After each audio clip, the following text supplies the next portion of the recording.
take me home, United, to the place I belong, to Old Trafford, to see United. Take me home, United Road. Take me home, United Road. Oh, take me home, United Road. ሰላም ተወዳጆቹ የታላቁ የማንቸስተር ዩናይትድ ደጋፊዎች እንደምን አላችሁ? 38 ጨዋታዎችን በ9 ወራት ውስጥ ከ19 ባላንጦች ጋር የሚያፎካክረው ታላቁ የእንግሊዝ ፕሪሚየር ሊግ በዓለም ውስጥ ተወዳጁ መርሃ ግብሩን የ2025-26 መርሃ ግብሩን ዛሬ ይፋ አድርገዋል። ማንቸስተር ዩናይትድ የመጀመሪያውን መርሃ ግብር ከአርሰናል ጋር በኦልድ ትራፎርድ ያደርጋል። በጣም ኢንተረስቲንግ የሆነ የሊግ ጅማሮ እንደሚሆን በዓለም አቀፍ ፋን ቤዝ ውስጥ እየተጠበቀ የሚገኙ 60 ቀናት በኋላ ነሐሴ 11 የሊጉ ጅማሩ ነሐሴ 9 በሊቨርፑል ጨዋታ ከሆነ ከሁለት ቀናት በኋላ እሁድ 12 ሰዓት ተኩል ላይ አርሰናል ከማንቸስተር ዩናይትድ ጋር ይጫወታሉ በኦልድ ትራፎርድ። እሱን ጨዋታ ጨምሮ የውድድር ዓመቱ ምን አይነት መልክ ይኖረዋል፣ የመክፈቻ የመጀመሪያ መርሃ ግብሮቹ በቦክሲንግ ዳይ እንዲሁም ደግሞ ለዋንጫ የምንጫወት ከሆነ የመጨረሻ የግንቦት ወር ጨዋታዎቻችን ምን አይነት መልክ ይኖራቸዋል የሚለውን ልንዳስስ ከእናንተ ጋር ተገናኝተናል።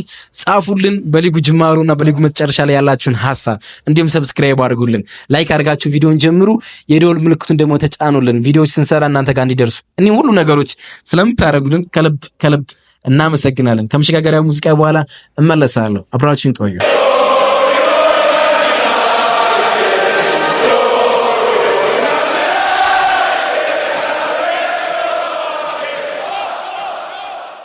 ሩበን አሞሪም እንግዲህ ይሄን የውድድር ዓመት ሲያጠናቅቅ እርግጥ ያለፈው የውድድር ዓመት ማለት አለብን፣ አዲሱ የውድድር ዓመት መርሃ ግብር ከወጣ በኋላ ያለፈ ነው የሚባለው መጠናቀቅ የመጨረሻ ጨዋታ ላይ the good times are coming ብሎ ነበረ።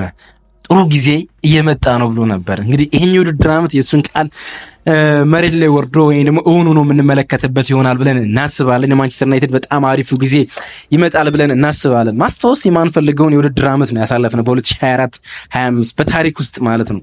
በፍጹም ማስታወስ የማንፈልገውን የውድድር ዓመት ነው እንግዲህ ያሳለፍነው።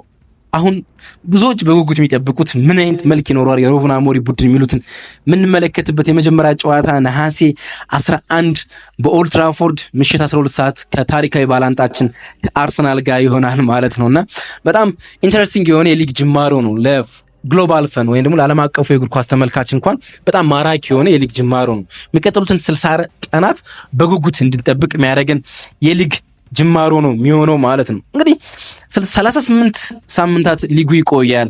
9 ወራትን ያህል በፉክክር ውስጥ ይዘልቃል። 19 ባላንጦች ይኖሩብናል ወይም ደግሞ ተፎካካሪዎች።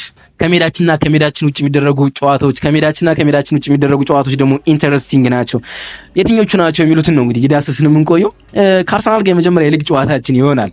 ከዛ ማንቸስተር ደርቢ ጋር የምንጫወተው በኢታድ ወይም ደግሞ ከማንቸስተር ሲቲ ጋር የምናከናውነው የመጀመሪያ መርሃ ግብር በኢታድ ሴፕቴምበር 13 ነው መስከረም ወር ላይ ማለት ነው። የመልሱ ጨዋታ ደግሞ ከፈረንጆች አዲስ ዓመት በኋላ ከ2026 በኋላ ጃንዋሪ 17 ይሆናል ማለት ነው። የሊቨርፑል ወይም ደግሞ ኖርዝ ኢስት ደርቢ ከሊቨርፑል ጋር የምናደርገው ጨዋታ በጥቅምት ወር ላይ ነው የሚከናወነው። አንፊልድ ላይ የመጀመሪያ መርሃ ግብር ይሆናል ኦክቶበር 18። ሜይ 2 ደግሞ በሜዳችን ወይ ደግሞ የሊጉ መጠናቀቂያ ሳምንት አካባቢ ላይ በሜዳችን እናከናውነዋለን ማለት ነው። እንግዲህ 2025-26 ለማንቸስተር ዩናይትድ የተለየ ዓመት ነው። በቅርብ ዓመታት ውስጥ እንደዚህ አይነት የውድድር ዓመት አንመለከትም። ምክንያቱም ማንቸስተር ዩናይትድ በአውሮፓ ውድድሮች ውስጥ የለበትም። ስለዚህ በሳምንት አንድ ጨዋታዎችን ነው የሚያከናውነው። እንግዲህ እስከ ጃንዋሪ የካራባኦ ካፕ ጨዋታዎች እስከ ፍጻሜ እንኳን የሚቆይ ከሆነ የሚዲዩ ከ5 ጨዋታዎች ብቻ ነው የሚኖርበት። ከዛ ውጭ ቅዳሜና እሁድ ብቻ ጨዋታዎችን ያከናውናል ማለት ነው። ይሄ የሚሆነው ከ2014-15 ከዴቪድ ሞይስ 7ኛ ደረጃ ይዘን ካጠናቀቅንበት ሲዝን በኋላ የሚከናወን የመጀመሪያው ከአውሮፓ ውድድሮች ውጭ የሆነ ጨዋታችን ይሆናል ማለት ነው። ምን አይነት መልክ ይኖረዋል የሚለው በጣም ለብዙ እግር ኳስ ተመልካቾች ኢንተረስቲንግ የሆነ ጉዳይ ይመስላል። መጀመሪያ 5 ጨዋታዎችን ስናከናውን ባለፈው ውድድር ዓመት በቶፕ 4 ካጠናቀቁ 3 ቡድኖች ጋር እንገናኛለን።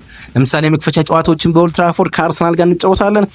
ከዛ ከሜዳችን ውጭ ወደ ክራቨን ኮቴጅ አምርተን ከማርኮ ሲልቫ ፉላም ጋር እንጫወታለን። በሜዳችን እንመለስና በርንሌ እናስተናግዳለን። ከዛ ወደ ኢታሃድ አምርተን ከሲቲ ጋር እንጫወታለን። በሜዳችን ተመልሰን ከቼልሲ ጋር እንጫወታለን ማለት ነው። እነዚህ መርሃ ግብሮች መስከረምና ነሐሴ ላይ የምናከናውናቸው መርሃ ግብሮች ናቸውና አርሰናል ሲቲ፣ ቼልሲ ባለፉት የውድድር ዓመት ወይም ደግሞ ባሳለፉት የውድድር ዓመት ላይ ቶፕ 4 ያጠናቀቁ ቡድኖች ናቸው። ሊቨርፑል ነው ከነሱ መሀል ውስጥ ማይገኘው ኦክቶበር ላይ ወይም ጥቅምት ወር ላይ እሱን ስለምናስተናግድ ማለት ነውና ዘ አትሌቲክ የሊጉ ጅማሩን በከባድ ሁኔታ የሚጀምሩ ቡድኖች ብሎ ሪፖርት አወጥቶ ነበርና ኢንተረስቲንግ የሆነ ጉዳይ ማንቸስተር ዩናይትድ ነው በሊጉ ውስጥ በጣም ከባዱን ጅማሮ የሚያከናውነው ማለት ነው። በ62 ነጥብ ማንቸስተር ዩናይትድ የውድድር ዓመቱን በከባድ ሁኔታ ይጀምራል ይላል። አርሰናል በ60 ነጥብ ሁለተኛ ነው። እንዲሁም ደግሞ ሊቨርፑል በ57 ነጥብ ሶስተኛ ላይ ይቀመጣል ማለት ነው። ሊጉን በጣም ዘግ ባለ ፔስ ውስጥ ወይም ደግሞ ካለ ከባድ ጨዋታዎች ይጀምራል ተብሎ የተቀመጠው በትንሽ ነጥብ በ39 ነጥብ ሰንደርላንድ ነው። ከዛ በኋላ በርንሌ ነው። አዲስ አዳጊ ሁለቱ ቡድኖች ሊጉን በፔሳቸው ዝቅ ብለው ወይም ደግሞ የፉክክር ደረጃቸው ዝቅ ባሉ ጨዋታዎች ይጀምራሉ ተብሎ የተገመተ ማለት ነው። መጨረሻ አካባቢ የምናገኛቸው ትልልቅ ቡድኖች ቼልሲና ሲቲ ናቸው። በ46 እና በ43 ነጥብ አራተኛና ስድስተኛ ላይ ይገኛሉ። የውድድር ዓመቱን በጣም ዝቅ ባለ ፔስ ይጀምራሉ ማለት ነው። ሌሎቹ እንዳልኳችሁ ግን አርሰናል፣ ማንቸስተር ዩናይትድ፣ አርሰናል እና ሊቨርፑል በትልቅ ፉክክር ውስጥ ሊጉን የሚጀምሩት ይሆናሉ ማለት ነው። እሱ ብቻ አይደለም። ዘ አትሌቲክ የማንቸስተር ዩናይትድ የውድድር ዓመት አሁን ነው ወረቀት ላይ ከባዱ ጊዜ የትኛው ነው ወይም ደግሞ በጣም ፔሱ ዝቅ የሚልበት ዲፊካልት የሚሆንበትና የሚወርድበት እያለ በግራፍ ለማስቀመጥ ሞክሯል ማለት ነው። እንግዲህ ሲዝኑ ሲጀምር ማንቸስተር ዩናይትድ በጣም ከፍ ብሎ ይጀምራል። ከዛ ጥቅምት ወር ለማንቸስተር ዩናይትድ ዝቅ፣ መስከረም መጨረሻ ላይ ዝቅ ያለ ነው ይለናል። በጣም ማንቸስተር ዩናይትድ ረጋ ያለ የውድድር ዓመት ያሳልፋል ብሎ ያሰበው ኖቬምበር ላይ ነው። በጣም ከሎው ተጋጣሚ ከሚባሉት ጋር ወይም ዝቅተኛ ግምት ከሚሰጣቸው ተጋጣሚዎች ጋር ይጫወታል ብሎ ያስቀምጠው ኖቬምበር ወር ላይ ነው፣ ወይም ደግሞ በእኛ ህዳር አካባቢ ማለት ነው፣ ዲሴምበርን ጨምሮ ማለት ነው። ግን ፌብሩዋሪ በተመሳሳይ ዝቅ ያለ ፔስ ይኖረዋል እና ኤፕሪል የማንቸስተር ዩናይትድ ከፍ ያለ መጣና ኤፕሪልና ሜይ ደግሞ ከፍተኛ ተጋጣሚዎች ይኖሩበታል ይለናል። እንግዲህ ኤፕሪልና ሜይ ማለት የሲዝኑ የመጨረሻ ወይም ደግሞ ማንቸስተር ዩናይትድ ለዋንጫ የሚጫወት ከሆነ የሚጫወታቸው ጨዋታዎች ማለት ነው። ለምሳሌ ኤፕሪል ላይ ሊድስን በሜዳችን ካስተናገድን በኋላ ቼልሲን ከሜዳችን ውጭ እንገጥመዋለን። እንዲሁም ብሬንፎርድን በሜዳችን እናስተናግዳለን።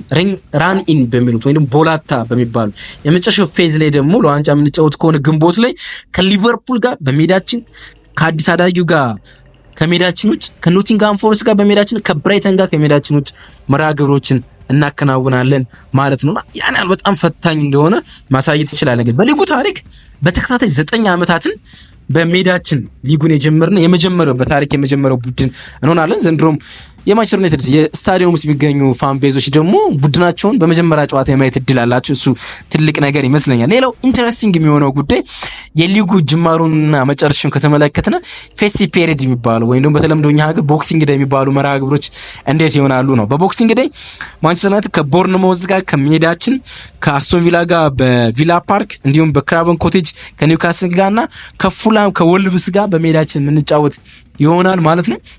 ከፈረንጆች ክሪስማስ በፊት የመጨረሻ ጨዋታችን ከአስቶን ቪላ ጋር ነው። እንግዲህ ፌስቲፔር ቦክሲንግ ዴይ የምትባለው ዋናዋ ጨዋታ ከቪላ ጋር የምናረጋት ነች። እሱን ጨዋታ በቪላ ፓርክ ካከናወነ በኋላ ዲሴምበር 27 ደግሞ ከፈረንጆች አዲስ ዓመት በፊት ከኒውካስል ጋር ጨዋታችን የምናከናውን ይሆናል ማለት ነውና በጣም እንደዚህ አይነት ፈታኝ መርሃ ግብሮች ያሉበት የውድድር ዓመት ነው የምናሳልፈው። የሊጉ ጅማሩ እንደዚህ አይነት መልክ አለው ብለን የምናስብ ከሆነ ማንቸስተር ዩናይትድ በጣም ጠንካራ የሆነ የሊግ ጅማሩ ይጠበቅበታል። በተለይ ደግሞ ቡድኑን በሜንታሊቲ ስቴብል ከማድረግ ማለት ነው። ሲዝኑን በመጥፎ ሁኔታ በመጥፎ ሳይሆን በከባድ ቡድኖች ጋር መጀመር ሁለት አንድምታ አለው። አንድ ትልልቅ ቡድኖችን ትጨርስና በግምት ወረቀት ላይ አነስተኛ ከሚባሉ ቡድኖች ጋር ረጋ ባለ ፔስ ትጫወታለህ ይባላል። ግን ደግሞ ሲዝኑን በጥሩ ውጤት የምትጀምር ከሆነ ከትንሽም ቡድን ጋር ይሁን ከትልቅም ቡድን ጋር ሲዝኑን እያሸነፍክ የምትጀምር ከሆነ የውድድር ዓመት ሜንታሊቲ ላይ በጣም ትልቅ ካፓቢሊቲ ያለው ትልቅ አቅም ይፈጥራል። በጣም ትልቅ ማለት ነው። ዘንድሮ ከጎዱ ነገሮች አንዱ ሲዝኑን ስንጀምር ደካማ መሆናችን ነው እና ትልልቅ ቡድኖችን መግጠምና የምታሸንፍ ከሆነ የቡድን ሜንታሊቲ በጣም ከፍ ይላል። የምትጫወትበት ግብ የምታስቀምጠው ነሐሴ፣ መስከረምና ጥቅምት ላይ ነው። ለዚህ ነው የምንጫወተው የምትል ምክንያቱም በመስከረምና ጥቅምት ላይ ከሊጉ መሪ በ6 ነጥብ ምትር ከሆነ ነገሮች በጣም ከባድ ሊሆኑ ይችላሉ። ምክንያቱም እየሰፋ ሊሄድ ስለሚችል ማለት ነውና ነገሮች የምታስቀምጥበት አላማ የምታስቀምጥበት ጊዜ ነውና በጣም ወሳኝ የሚሆን ይመስለኛል። እንግዲህ ነሐሴ ላይ ሊጉን ጥሩ ማንጀምር ከሆነ የዝውውር መስኮቱ ላይ ሳይዘጋ ተፍ ማለት የሚያስፈልግ ይመስለኛል። ግን አሁንም ማንቸስተር ዩናይትድ ትልቅ ቦታዎች ላይ ሲዝኑን ገና ከመጀመሩ በፊትና በፕሪሲዝን ወደ ሆንግ ኮንግም ወደ ማሊጃም ከማቅናቱ በፊት መፈጸም ያለበት ይመስለኛል። የማቲያስ ኩና ዝውውር አልቋል። የብራያን ምቤሞ ዝውውር የሚያልቅ ይመስላል። ግን ተጨማሪ ዝውውሮች እንደሚያስፈልጉት መናገር እንችላለን። እንግዲህ መግቢያችን ላይ እንደተናገርነው ነው ሩበን አሞሪም ይሄን የውድድር ዓመት the good time is coming ብሎናል እና ጥሩ የውድድር ዓመት እንደምናሳልፍ ባለሙሉ ተስፋ ነን። ግን እሱን ለማድረግ የሲዝኑ መጀመሪያ ከአርሰናል ጋር በጣም በጥሩ ሁኔታ መጀመርና አርሰናል ከቶፕ 6 ቡድኖች ጋር ወይም ደግሞ የቀድሞ ቢግ 6 ከሚባሉ ቡድኖች ጋር ያለውን የበላይነት ማስቆም ያለብን ይመስለኛል። የፕሪሚየር ሊግ ኦፊሻል ዌብሳይት ዛሬ ኦገስት ጋር አርሰናልና ማንቸስተር ዩናይትድ ከዚህ በፊት የተገናኙት አርሰናል 8-2 በኦልድ ትራፎርድ ባሸነፍንበት ጨዋታ ነበር። በነሐሴ ወር የተገናኙት ማለት ነውና በነሐሴ ወር ለመጀመሪያ ጊዜ ከዛ ጨዋታ በኋላ ይገናኛሉና ዛሬ ጽፎት ነበር። እሱን ለማስታወስ የአርሰናል ደጋፊዎች የሚወዱት አይመስለኝም። ግን የፕሪሚየር ሊግ ኦፊሻል ዌብሳይት እሱን ሲያስተዋውቅ ነበር ዛሬ 8-2 ከዛ በኋላ ለመጀመሪያ ጊዜ በነሐሴ ወር በሊጉ ጅማሮ ይገናኛሉ ብሎ ማለት ያኔ የሊጉ መክፈቻ ጨዋታ አልነበረም፣ ግን ከሊጉ ጅማሮ ጨዋታዎች ውስጥ እንደ አንዱ ነበረ። ስኬጁሉ እንዴት ተመለከታችሁት? እስኪ ጻፉልኝ። የማንቸስተር ዩናይትድ አጀማመር ምን ይመስላችኋል? ከአርሰናል፣ ፉላም፣ በርንሌይ፣ ሲቲ እና ቸልሲ ጋር የምናደርጋቸው ጨዋታዎች ምን አይነት መልኮች ይኖሯቸዋል? የሲዝኑ መጨረሻ ላይ ከሊቨርፑል፣ ሰንደርላንድ፣ ኖቲንጋም እና ብሬንተን ጋር የምናደርጋቸው ጨዋታዎች በምን አይነት መልክ የምናደርጋቸው ይመስላችኋል? ለአውሮፓ ቻምፒየንስ ሊግ ቦታ ለመወዳደር፣ ለዋንጫ ለመወዳደር፣ ለአውሮፓ ሊግ ቦታ ላይ ለመወዳደር ወይስ እንደዚህ የውድድር ዓመት በጣም ደካማውን የምናደርጋቸው ይመስላችኋል? ጻፉልን እስኪ። አብራችሁኝ ስለቆያችሁ ከልብ አመሰግናለሁ። ምሽታችሁ በጣም መልካምና የተባረከ ይሁን።